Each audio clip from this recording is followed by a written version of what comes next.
একদিন ব্যায়াম করার সময় মেয়েটি হঠাৎ শুনতে পেল একজন মহিলা বলছে যে আমার ছেলেকে বিয়ে করবে, তাকে আমি 5 মিলিয়ন টাকা দেব।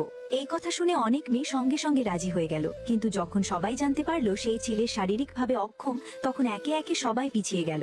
শেষ পর্যন্ত শুধু মাইশাই সেখানে রয়ে গেল।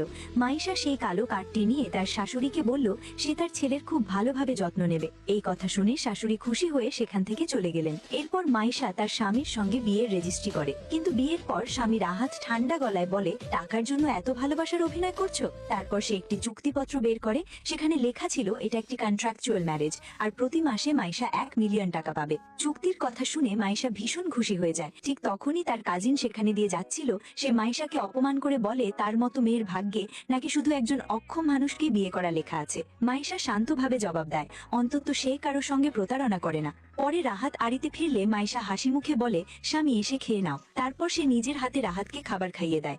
মাইশার এই যত্ন দেখে রাহাত কিছুটা অবাক হয়ে যায়। খাবার পর সে দ্রুত ফোন বের করে তার সহকারীকে বলে এখনই 10 জন কাজের লোক রাখতে, যাতে তার স্ত্রীকে আর কখনো রান্না করতে না হয়। কিছুদিন পর মাইশা রাহাতকে তার দাদুর জন্মদিনের অনুষ্ঠানে সঙ্গে যেতে অনুরোধ করে। রাহাত রাজি হয়ে যায়। মাইশা খুশি হয়ে বলে ভবিষ্যতে সে প্রতিদিন তার জন্য রান্না করবে, কিন্তু রাহাত তার এই যত্ন নিতে একটু অস্বস্তি বোধ করে।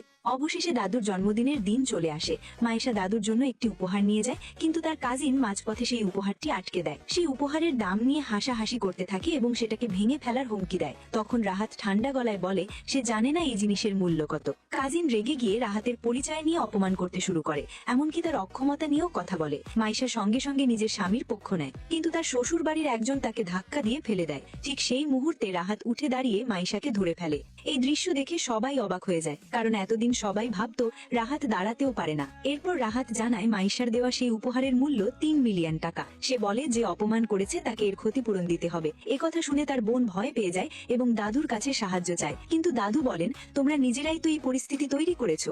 মাইশা সামনে দাঁড়ানো স্বামীকে দেখে একটু ভয় পেয়ে যায়। সে মনে মনে ভাবে এমন শক্তিশালী মানুষের সঙ্গে থাকা কঠিন, তাই সে ডিভোর্সের কথা ভাবতে শুরু করে। কিন্তু ঠিক তখনই রাহাত বলে প্রতিটি সন্তানের জন্য 10 মিলিয়ন টাকা।